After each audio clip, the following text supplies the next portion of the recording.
Je te partage une découverte improbable à la pyramide du roi d'Espagne. Cette pyramide insolite a toujours intrigué les Marseillais, et ce qu'on y a découvert va encore plus te surprendre. Au départ, cette pyramide a été construite au début du XIXe siècle par Dominique Bastide, un riche négociant marseillais, pour le parc de son château. Elle va ensuite servir de mausolée après la mort de son fils et de sa femme.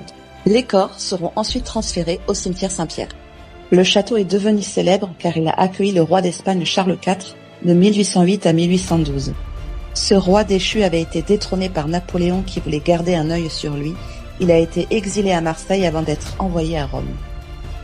Le château a été détruit pendant la Seconde Guerre mondiale et dans les années 50, un nouveau projet a vu le jour, les 10 tours marseillaises.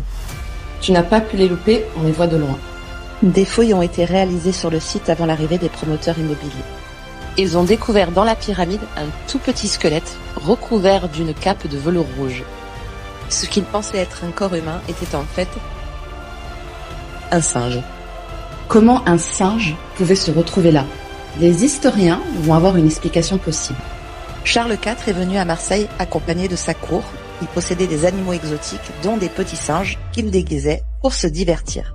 Il a pu enterrer le petit singe dans la pyramide qui avait déjà servi de mausolée funéraire. Tu l'auras peut-être deviné, mais c'est en référence à ce roi que le quartier s'appelle le roi d'Espagne.